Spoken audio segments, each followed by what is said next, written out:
Патша мен бұлбұл.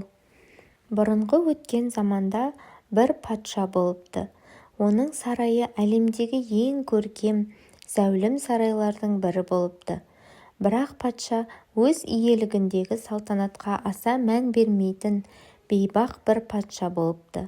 Сарай маңында сарайдың әсемдігімен жарысқан, әлемдегі ең әдемі гүлдер өскен үлкен бір бау-бақша болыпты. Халықтың айтуынша ең ғажабы сол бақшада мекендейтін бір бұлбұл болыпты. Сондай әдемі дауыспен сайрайтын бұл құстың атақ-даңқын естігендер ұзақ елдерден де келіп көруге асығатын болыпты. Бір күні бұлбұлдың даңқы патшаның да құлағына жетіпті. Алайда патша бұл хабардан хабарсыз болғанына қатты ашуланып, уәзірін шақырып, бұл қалай болғаны, неге менің хабарым жоқ сарай бақшасындағы бұлбұлдан, депті. Уәзір оған жауап бере алмапты, өйткені оның да бұлбұлдан еш хабары болмапты. Дереу бағбанды шақыртып, сарайда әлемге танымал бұлбұл бар екен, неге айтпайсың бізге, десе бағбан, ғафу етіңіз мырзам, депті. Оған уәзір, тез арада маған оны тауып әкел, деп айғай салыпты. Бағбан барлық жерді іздестіріп сұрастырса да бұлбұлды еш таба алмапты. Содан уәзір бір шарасын тауып патшаға, бұл біреулердің ойдан шығарған әңгімесі болу керек, десе, патша одан сайын ашуланып, жоқ, олай болуы мүмкін емес, маған бұл хабарды сенімді адам жеткізді. Дереу бұлбұлды тауып әкеліңдер, немесе барлығыңды жазаландырамын, депті. Сарайдың асханасында жұмыс істейтін қызметші қыз бағбанға келіп, іздегендеріңізді бұл жерден таба алмайсыздар. Қаласаңыздар, мен сіздерді оның жанына ертіп алып барайын, депті. Мұны естіп қуанған сарай қызметкерлері дереу бұлбұл мекендейтін тоғайға қарай жол тартыпты. Бұлбұл тұратын жерге келгенде қыз «Кішкентай бұлбұл» деп айғайлапты. Бұлбұл бір ағаштың бұтағынан көрінген кезде патшамыз сені көргісі келіп, дауысыңды естігісі келіп жатыр. Егер бізбен бірге бармасаң, патшамыз барлығымызды жазаландырады, депті. Бұлбұл оған келісімін беріпті.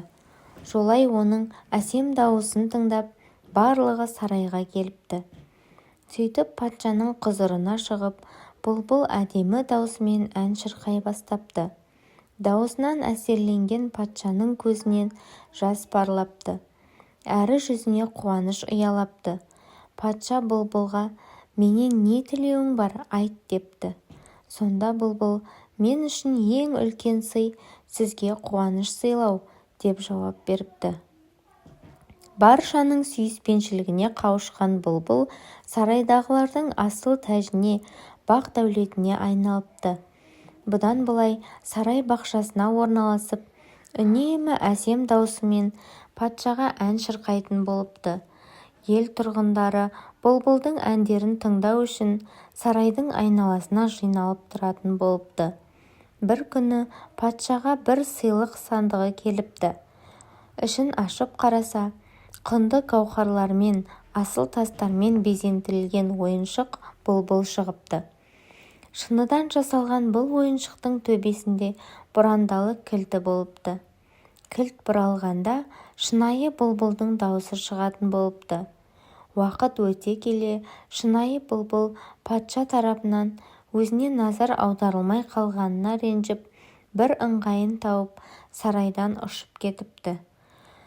Күнде әсем үнімен сайрап жүрген ойыншық бұлбұл бір күні бұзылып қалыпты.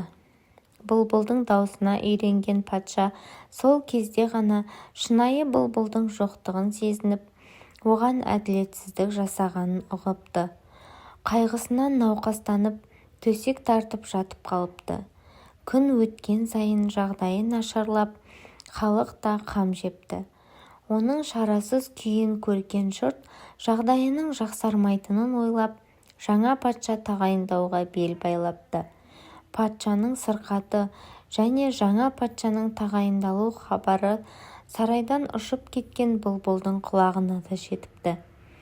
Патшаның өзін жақсы көретінін, істеген ісіне өкінетіндігін естіген бұлбұл оған көмектесуге шешім қабылдап, дереу патшаның жатқан бөлмесінің терезесінің алдына ұшып келіп, әсем даусымен ән шырқай бастапты. Төсегінде жатқан патша бұлбұлдың даусын естіп, қайта өзіне келе бастапты. Таңға жуық патша аяғынан тұрып, ауруынан жазылып кетіпті. Патша өзін емдеген бұлбұлдың әсем даусы екенін біліп, бұдан былай оны әрдайым жақсы көретінін айтыпты. Және бұлбұл да анда-санда келіп ән шырқап тұратынына сөз беріпті.